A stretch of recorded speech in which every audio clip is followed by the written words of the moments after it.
No one today trusts America, and that's the reality of the matter. And you want to know how and when this happened. Now, you see, Americans have been living in a lie, but they didn't know the extent of the lie they've been living.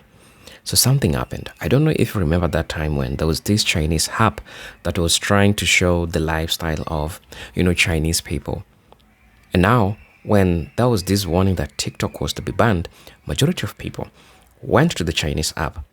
But what they saw on the Chinese app, it tried to display the normal lives, the economic lives of the Chinese people and everything. So Americans tried to compare the cost of living in China and the cost of living in the US. So what happened next is something that will shock you. They realized that Chinese people pay a quarter of what they usually pay when it comes to healthcare. And it doesn't just end there. We talk about housing, we talk about everything. They later on learned that America owes China huge or enormous amount of debt. This is a proof to you that people, including Americans themselves, they started to see America for what it is and what America is doing to other people, even outside America. The history of America with Africa, majority of the problems that we are having, I understand that some it's self-inflicting. We as Africans, we have inflicted ourselves with those. But the truth that comes out, or the truth that you get to see out right now, is that people are getting to see the real image of America. And everyone don't alliance with America. Everyone don't want to unite with America, including American citizens. So brothers and sisters, I really don't know what you'll think about this video, but I want us to watch this video. Then I'll be back. I'll be giving my 2 cents. As you know, I'm your host and presenter, Geopolitical Stories. And for those watching me for the first time, I'm just asking you to please subscribe to the channel, join the membership, and really get to see what I can offer you.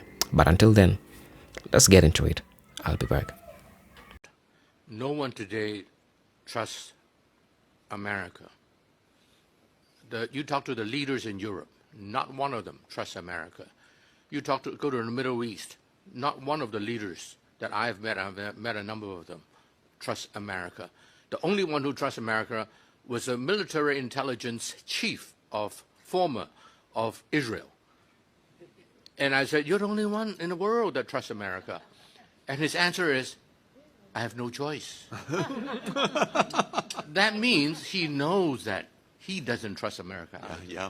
I mean, that's a sad thing. I mean, speaking as an American, it really hurts me to see that happen. I think the world is going to be a really messy place when that is the case. The question isn't whether American power will decline. It's how violent that decline will be and who is going to suffer the most during the transition.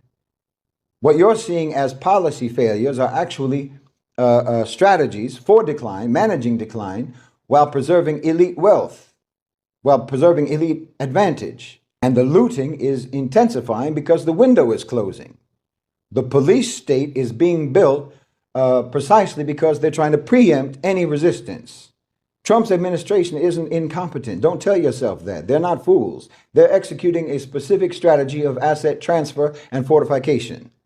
While you're outraged about ICE raids, the actual wealth of your country is being systematically transferred in terms of your assets, being systematically transferred to Gulf sovereign wealth funds, to Chinese investors, and to American oligarchs who themselves are positioning themselves for the post-dollar world, for the post-American world order. It is my firm belief that the United States of America is crumbling from the inside out because white America refuses to confront its anti-black racism. I feel like the 3 empires falling, and they're falling fast. The 3 empires who go around the world, steal, colonize, rape, murder, they're falling. Their time is numbered. The French, the English, and America, their time is numbered. And I feel like they're falling. They're falling. The Queen was the first domino effect.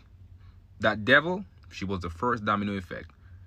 And after that is the Pope, another Domino effect. American empire will collapse in the next 5 to 10 years because it is overstretched, too much debt, too much corruption, too much inequality. It's in too much debt, and it is really angering the entire world. It's basically unifying the entire world against it right now. Say empires last around 200 years. And so we are now in the twilight of the American empire. And the other thing that we know is you can't actually stop the decline of empires. So Oswald Spengler, who is a German theoretician, he argues that we are human beings and we have natural life cycles because we're organisms. Well, societies are the same way, where empires, they will be born, they'll rise, and they'll die. And it's a good thing because that's what allows for constant human innovation. Yeah, why would Norway or any other country trust us?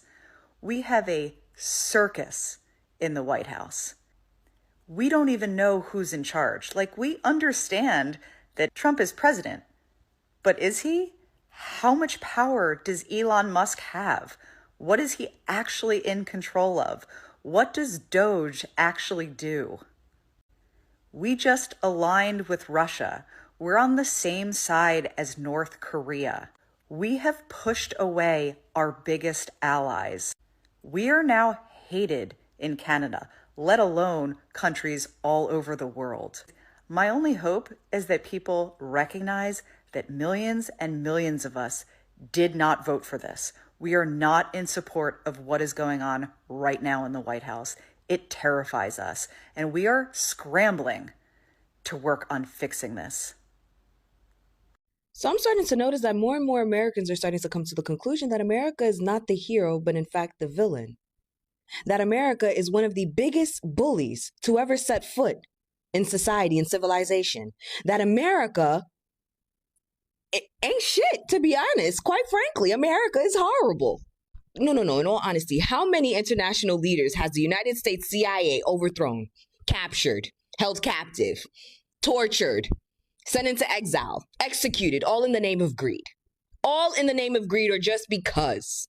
Just because you're doing something that I don't want you to do. Hell, currently right now in New York City, we have an international leader that was abducted and is now being held captive by President Donald Trump, the president of Venezuela, President Maduro. Literally in New York City prison right now. Why, you may ask? All because President Maduro wanted to eliminate, and he actually started accelerating the plans to eliminate Venezuelan oil sales being done using United States dollars. That's why. Libyan leader Gaddafi, captured, executed by American government. Why? Because he denounced the use of the American dollar. He didn't want to use it no more. Saddam Hussein, did y'all know that he was actually in control of Iraq's oil reserve? Yeah, that's the real reason why he was executed. Y'all know that America doesn't like nobody controlling they shit? Yeah, he had to go. Vietnam President Diem and his brother executed for disagreeing with the politics of the United States. Iranian leader Mohammad Mossadegh, I hope that I said his last name correctly. He was overthrown, taken out of power by the American government. Why? Because he nationalized Iran's oil. Guatemalan President Arbenz, removed, taken out of power by the American government. Why? Because he decided to impose taxes on American farms out there. The United States is a remarkable place in which I was born and lived and worked all my life. Remarkable not in the ways it likes to imagine, but in this way. It practices what psychologists call denial. We've talked about that in the presentations in the past. In the last election, neither Mr. Trump nor Ms. Harris could speak a word about a declining empire. They couldn't speak a word about the losses in these wars and what that means. They couldn't speak a word about the rise of China and the BRICS in terms of what it says about, oh no. All you had was denial. We are the biggest, greatest country in the world, repeated over and over. That kind of repetition usually signals that whoever's doing it knows somewhere that it isn't true, but reassures themselves by saying it over and over. We do have a choice.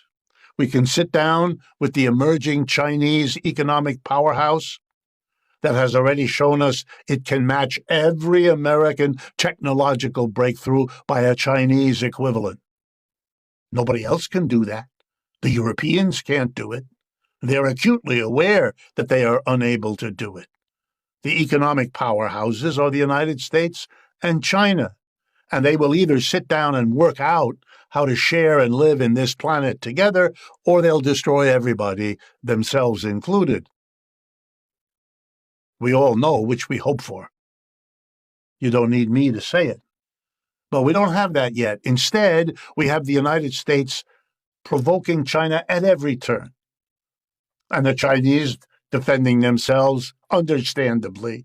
It's a very old story, the empire that goes down, trying to prevent the others that are emerging.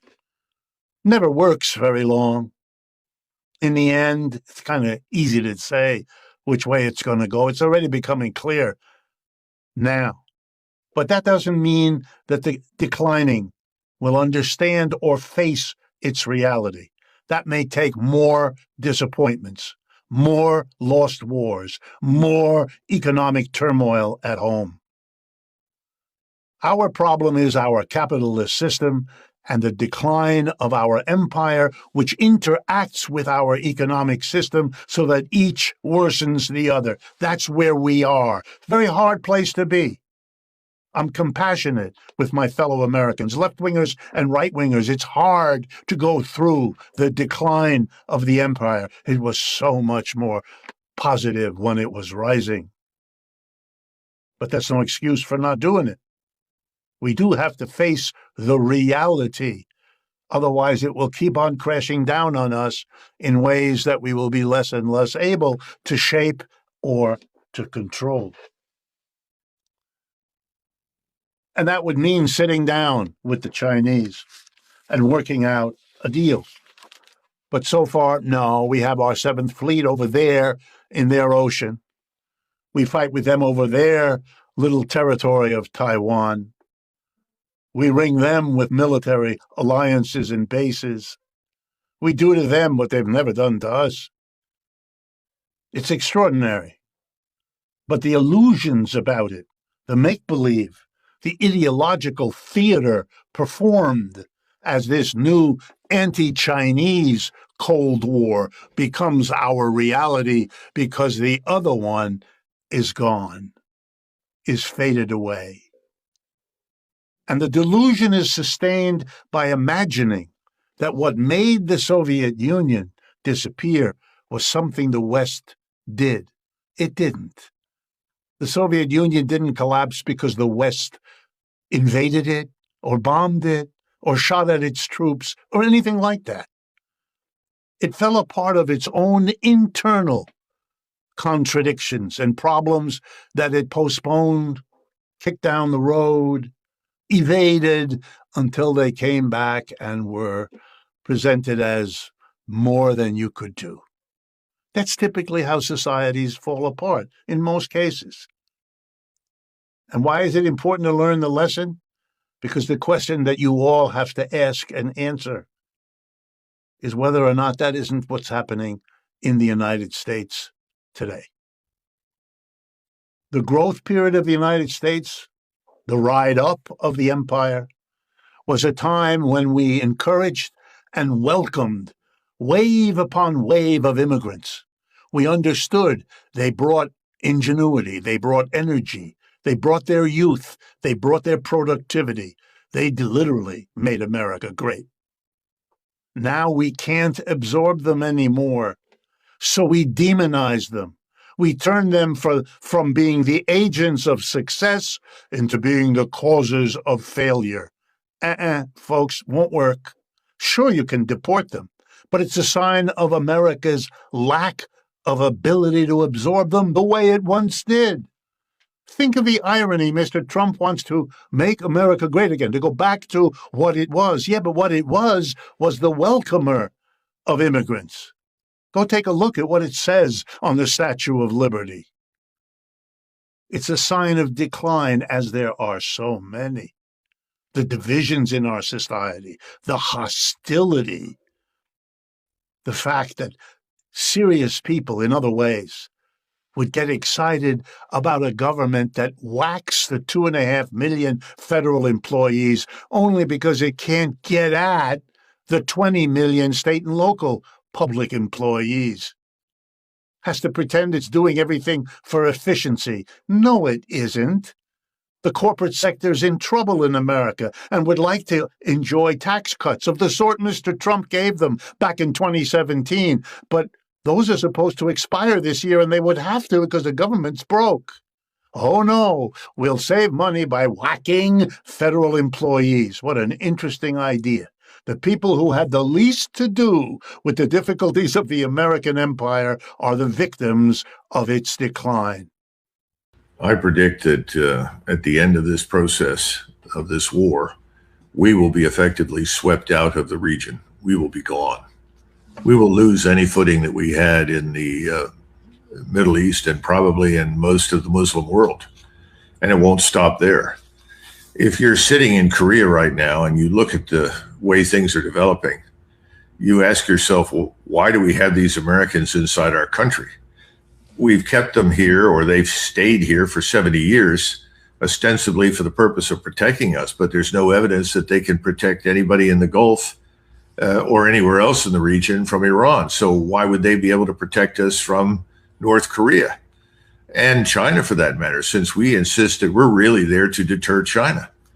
But, the Koreans know the Chinese have no interest in war, and they're doing a land office business with South Korea. The Chinese would be very happy if South Korea ultimately absorbed North Korea and then developed Korea in the north to the extent that the South is being developed, and then they would have a tremendous trading partner.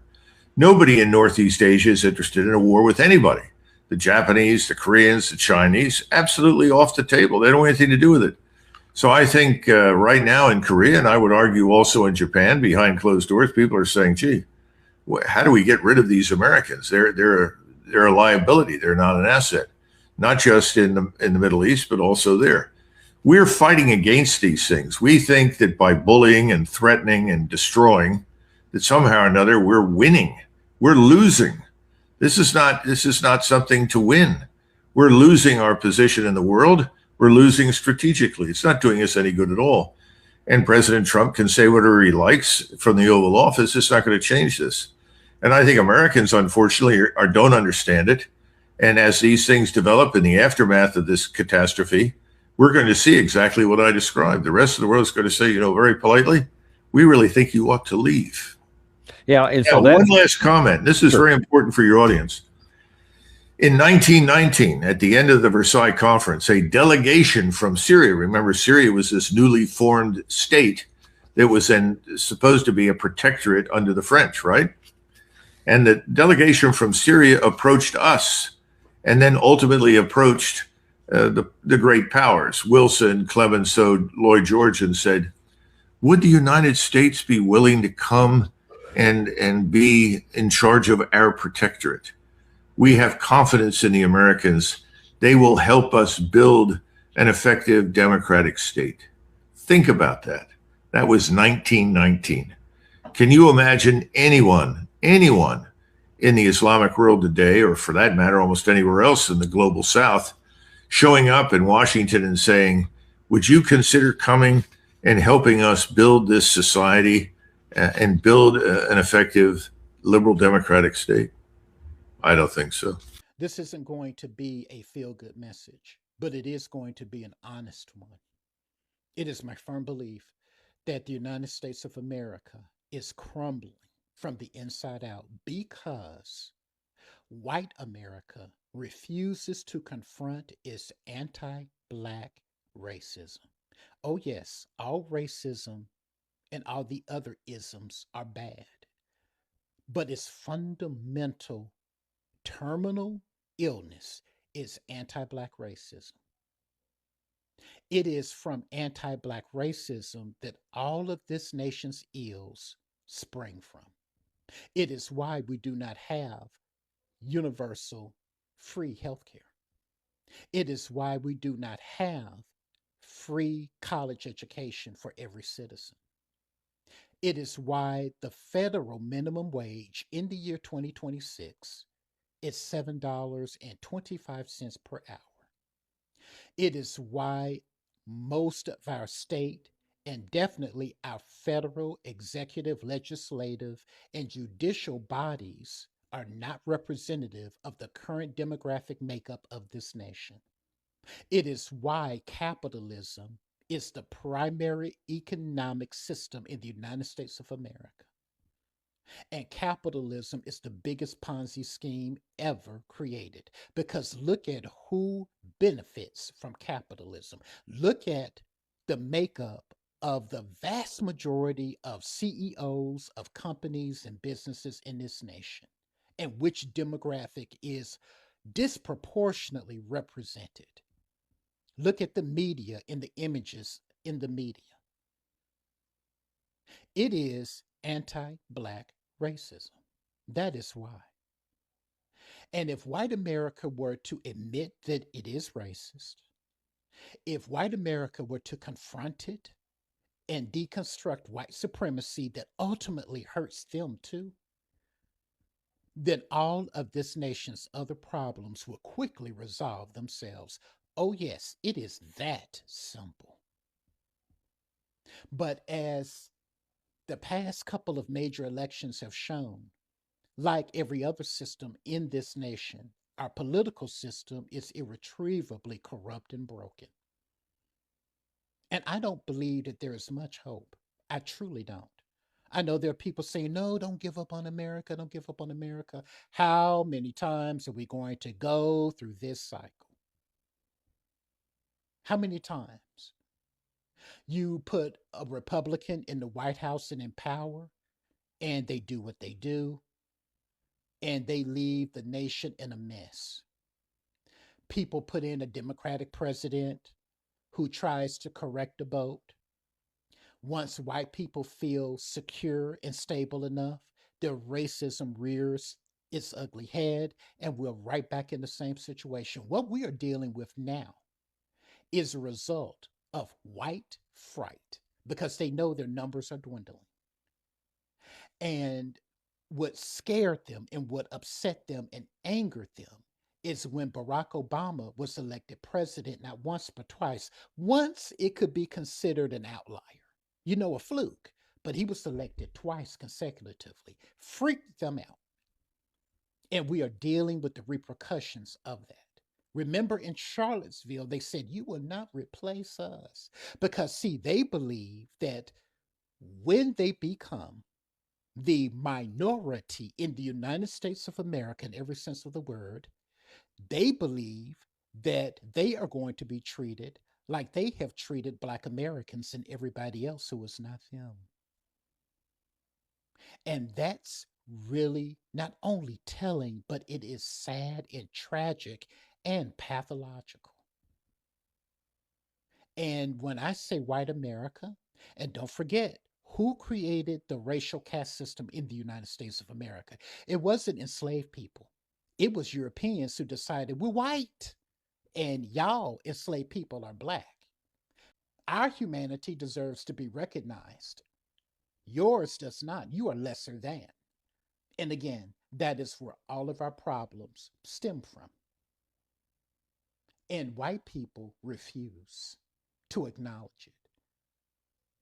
And it manifests every day in almost every area of life in this nation, including what most of us have been talking about politically. Jasmine Crockett was clearly the best candidate.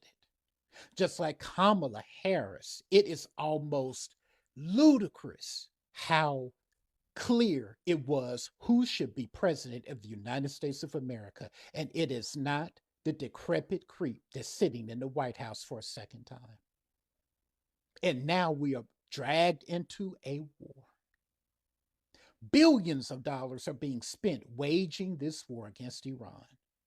But in the same breath, people will say, there's no way that we can provide housing for every US citizen. There's no way that we can provide universal basic income for every US citizen. There's no way that we can provide free universal health care. There's no way that we can provide free education that would benefit the entire nation for every citizen and get rid of that predatory student loan debt that cripples people as soon as they get out of school as they're trying to get their careers off the ground. It is insanity, and that is what racism is. You cannot reason with it, it makes no sense. And I'm very pessimistic about the future of the United States of America. Right now, personally, I feel that all of this shit needs to crumble to the ground in order for there to be any hope, because then everything would need to be rebuilt. And I think we're at that stage.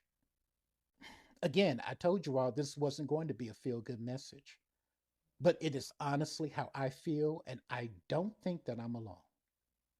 Hello, brothers and sisters. Welcome back to the channel. I'm hoping that you are doing great from wherever you're watching this video from. As you know, I'm your host and presenter, Geopolitical Stories. And if you're watching me for the first time, I'm just asking you to please subscribe to the channel, join the membership. I really get to see what I can offer you. Now, while I was watching the video, this is one thing that usually interests me. I do watch the video, then look at the comment section. And I told you, even in the introductory part of the video, that including Americans themselves, they have seen what America indeed is. Now, the old world, somebody said that. So these are the comments that came, because I like sharing what people really said in regards to this. Now, the old world is witnessing firsthand what black people have been saying about this country for centuries. But at least this time round, people are getting to see that black people are not just bluffing. Black people are not just talking. Indeed, everything that they say came to pass. And indeed, we are seeing it happening. We are seeing it happening in real time. And so, the true image, the image that they always try to hide from everyone, it's the image that is getting exposed. It's the image that people are getting to see. Somebody said that racism has killed America. The money used to control the black American population keep them from achieving their goals, while others leverage this imbalance and move ahead of America and Europe. The elites. The biggest American enemy is the elites. Somebody said that let it crumble. And it has had centuries to straighten itself out of white America. It refuses, as did Pharaoh, as did Pharaoh in biblical times. And like the Pharaoh, it will drown for its treatment of the Israelite American. Is about to receive everything that it deserves. Right? Somebody say that white fear will bring about every inferiority they didn't want to experience, that black people have experienced under their system. Nichiren Buddhism says, your fear thoughts eventually becomes one's reality and actions. Furthermore, the American behavior has already infiltrated into your laws and beliefs, which is true. Majority of people are now victims of, America. So somebody said that could it be, but it's not accident that 2 out of 3 of those predicting America's decline are Chinese. Once the Laon is out of power, we will rebuild alliances. We, whites, blacks, non-delusional Latinos, and everyone else will band together well enough to continue to protect our country. Someone say that some of us have told the truth about this place for a long time. We were told to shut up, and if you don't like America, leave. But if you don't like America, leave. They ignored every issues we've brought to the forefront time and time again. But now, others are affected. Only now, it's a huge problem. Right? Somebody said that the internet has awakened the consciousness of the world and the truth cannot be suppressed. Like in the past, by the government propaganda, and the people of the world are rebelling and they refuse to go along with the injustice of the oligarchs. And the wars will not be stopped. Right? Somebody said, as a white boomer woman that came to the South, I was shocked at the white culture, basically Republican, and so damn racist white supremacist nationalists, and use Christian to excuse their awfulness. Now, the whole world gets to see it clearly. You, as a foreigner, need to be very careful who you let into your country, because these southern racists do not change. And that's coming from a white person. Right? Somebody said that I've been saying for around 10 years that America is falling, and white people cast me out online. Racism is expensive, and brought America to its knees. We so-called black people don't want revenge against Americans, because vengeance is the Father in heaven, says the Most High. I think she's trying to quote vengeance is mine, right? So I'm trying to look for the last comment that, okay, this is the last comment that I'm going to be sharing. White America, as a whole, the world, see your true colors, that you did your best to hide it for over 400 years. Your racist hate towards black Americans, your so-called savior 34 countries, convicted felon, also educated sex offenders show the world USA is highly racist, and it's only fast downfall. Welcome to what you voted for. Hate and racism is highly expensive. So brothers and sisters, please let me know what you'll think about this video, right? As you know, I'm your host and present hygienic stories, but until then, peace, love, and harmony. Salute.